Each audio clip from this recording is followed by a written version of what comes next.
UW Green Bay basketball has turned into an absolute joke this year. They are one of, if not the worst basketball programs in Division I. They have a coach whose main priority is his daily Fox radio show, while coaching is his hobby. His bio on a dating app or social media account would read, "Speaking into a microphone is my day job, but coaching is my passion." The school decided to be different and hired a radio television personality, hoping it would put butts in the seats. But the only butts in the seats have been those showing up for the basketball program's funeral. But hey, I might be wrong because, like a phoenix, this team might rise from the ashes and go on a run under head coach Doug Gottlieb. Give me a break. This is how UW Green Bay basketball turned into an absolute disaster and a joke of a program. But before we get into this, if you enjoy college football and college basketball content like this, make sure to leave a like and subscribe. Also, let me know which college football team or basketball team you want me to talk about next in the comments section below. But before we get into this video is brought to you via Layup. If losing money on dumb, needless midweek parlays sound familiar, Layup is the app for you. Layup is the dumb parlay avoidance app. You could sign up for free and see for yourself. Layup is safe to play. Any deposit you make is safe and can be withdrawn at any time for savings, and you are going to be sent 3 picks every day. Like every other app, when you hit, you earn payouts. But when your picks don't hit, you lose absolutely nothing. It's a risk-free shot to win some money on sports. Got some spare cash? Deposit it into your Layup account and your payouts increase. The more you save, the more you play. Users who save more play for higher prizes. What are you waiting for?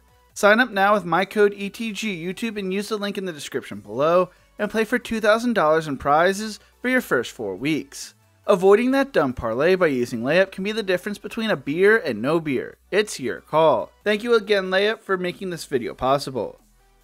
When UW Green Bay decided to fire head coach Link Darner after 5 seasons, it was viewed as a puzzling move that has only become even more confusing with where the program is now.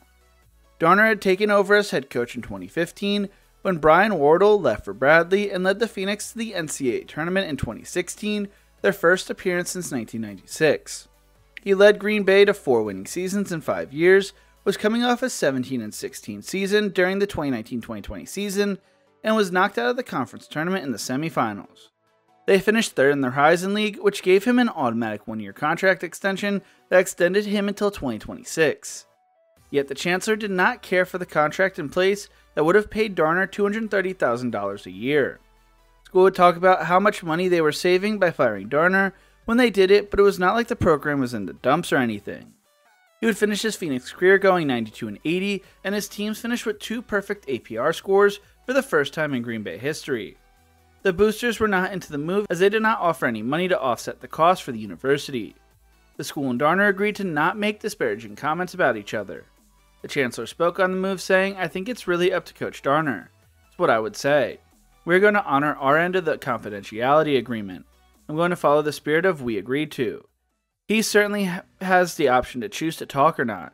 That would allow us to speak more freely if he wanted to give his version of the story." While also boasting that he did not expect there to be any drop-off at UW Green Bay, saying, "I think a lot depends on who we hire as the next head coach, and that's what we remain focused on.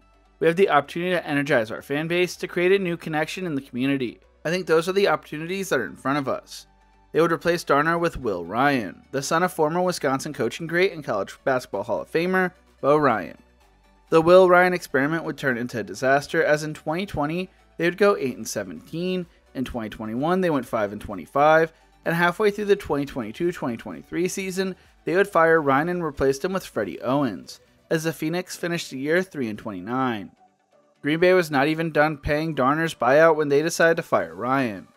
Ryan was supposed to come into the Green Bay program and energize it, as they were dealing with a dwindling fan base. The team went 15-61 during his tenure, including 13-37 in Horizon League play. The numbers were trending in the wrong direction, with each season getting worse than the one before it. They started the 2022-2023 season 2-19, and Ryan was axed after they fell to Robert Morris 72-38. Ryan had an uphill battle taking over during the COVID-19 lockdown, and was crushed by the transfer portal through his first 2 seasons, including losing starting point guard Kamari McGee, who transferred to Wisconsin after his freshman year. When Ryan was fired, he was recruiting at a high level, but the Phoenix would only hold on to Mac Rec when the coaching change occurred. Sundance Wicks would replace Ryan and revive the program, bringing excitement back and leading the Phoenix to an 18-14 record and a third-place finish in the Horizon League. Following the season, though, Wicks would leave for the Wyoming head coaching job. Green Bay was at a crossroads and had a crucial decision to make for their next head coaching hire. Rather than hiring someone with experience, they would instead go the flashy, out-of-the-box hiring route, bringing in sports media personality Doug Gottlieb. Gottlieb was one of the head coaching finalists last year, but the job went to Wicks instead. When athletic director Josh Moon had to make his second coaching hire, he went right after Gottlieb, moving quickly. Gottlieb is a Milwaukee native and the son of former UW-Milwaukee head coach Bob Gottlieb. Doug started his college basketball career at Notre Dame before being kicked out for stealing a classmate's credit card and making multiple charges with it. He would transfer to Gold West College before joining Oklahoma State to finish his collegiate basketball career. In 2002, he went into broadcasting, where he has spent over the past 2 decades being a part of it. He served as an assistant under Bruce Pearl's staff for the United States team at the 2009 Maccabi Games and served as a head coach in the 2017 version of the game.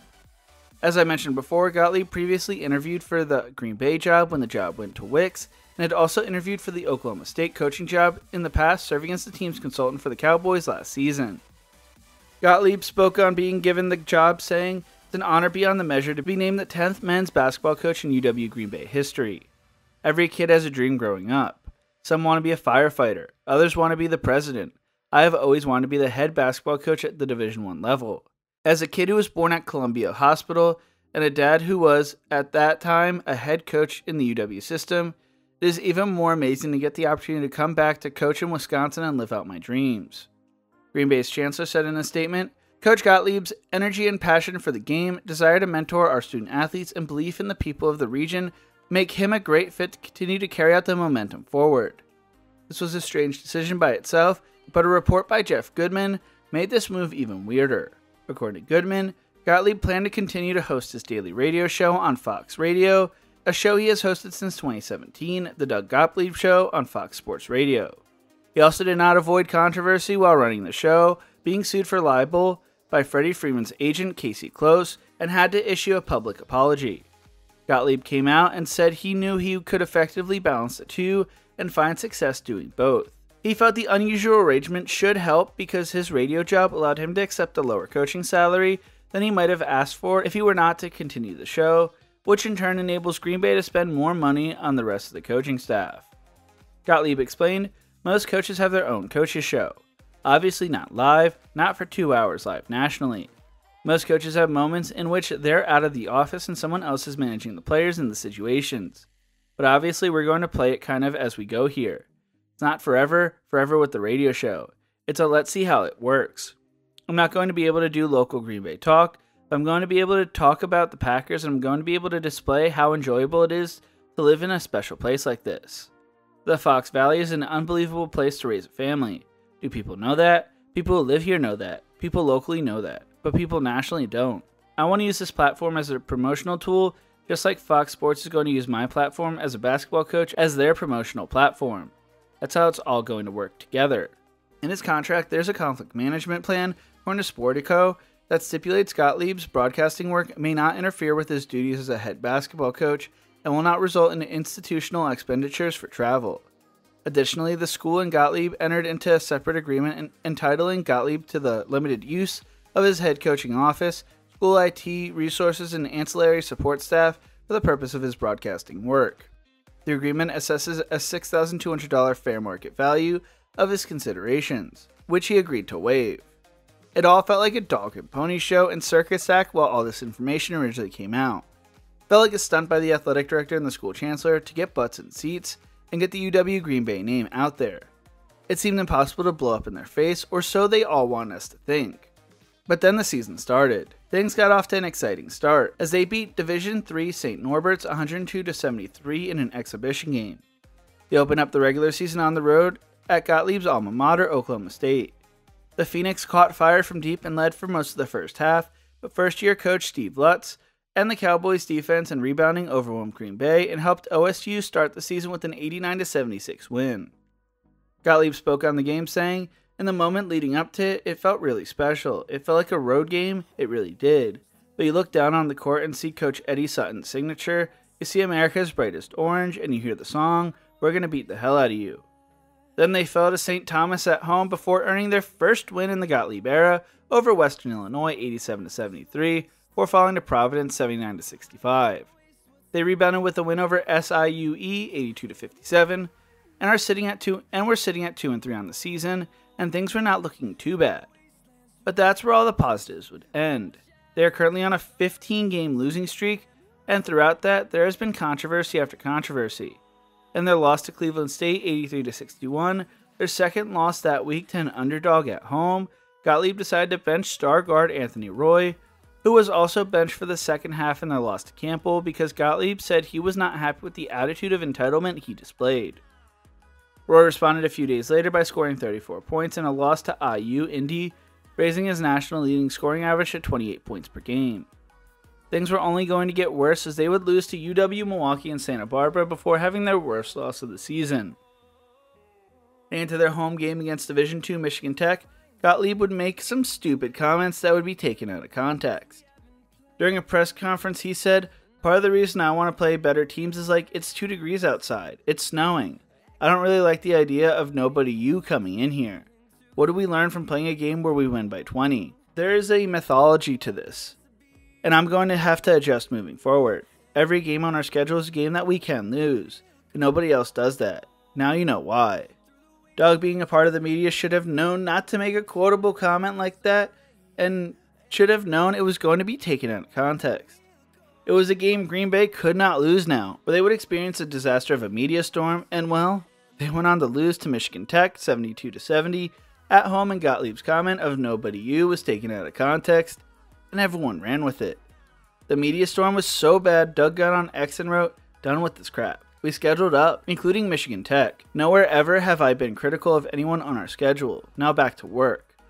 What didn't help was Gottlieb getting into a back and forth with Adam Schefter on X earlier in the week, and Gottlieb would lose it by saying in a post-game press conference, "Whatever I do is going to draw a lot of attention.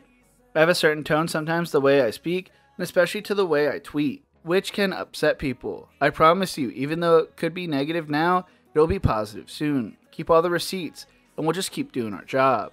I'm as dedicated to this job as a human being has ever been, and I'm going to see it through until we win a Horizon League championship. This is my dream job, and I will not fall short of the 100% effort that's required." Following their loss to Michigan Tech, Gottlieb did not show up for his show the following day, and the storm only got worse as social media posts from earlier in the month from Gottlieb saying no one works during the month of December, and then they proceeded to go 0-7 throughout the month. Heading into their game on Wednesday, they are sitting at 2-18. Gottlieb continues to talk about how the program is going in the right direction and that Rome wasn't built in a day. One positive is he has the support of Dick Bennett, a Wisconsin coaching legend, with Gottlieb saying, "Coach Bennett's been a great mentor, and he texted and reminded me a couple of days ago that he only won 5 games his first year.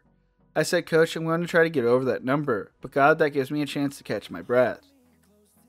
In their past 2 games, Green Bay has blown 2 major leads. Against Robert Morris, they went up 27-10 and proceeded to lose 89-67, as Robert Morris went on a 28-0 run at one point. Against Youngstown State, they were up 11 with 10 minutes left in the game, but Youngstown would go on a 25-10 run during the final 9.5 minutes of the game to win 73-69. They've been without Roy since December 14th, who is dealing with a leg injury, and play IU Indianapolis Wednesday night, who is one of the worst teams in college basketball this year, but beat the Phoenix earlier this year 84-75. Gottlieb continues to embarrass Green Bay, though, as Friday, according to Awful Announcing, Gottlieb took to X to post a since-deleted video of a blunder during a Fairfield Niagara women's basketball game, mocking a player for scoring on her own basket. After his mocking, his team had a major collapse against Robert Morris that night. The whole experiment for UW Green Bay has been a disaster. This job was going to be a tough rebuild, and you were going to have someone who was all in on coaching college basketball if you were going to find success. Having someone who runs a daily 3-hour afternoon radio show while coaching your Division I basketball program shows that you are more focused on getting headlines than actually winning college basketball games, and it is embarrassing the brand of the school. According to Gottlieb's employment contract, if the school terminates him without cause within the first 2 years of his 5-year deal, he would be owed twice the remaining base salary at the date of termination. As of now, that tally works out to be about $2.3 million, figure that exceeds the revenue the basketball team generated last season at $2.02 million, according to the school's financial disclosure with the Department of Education.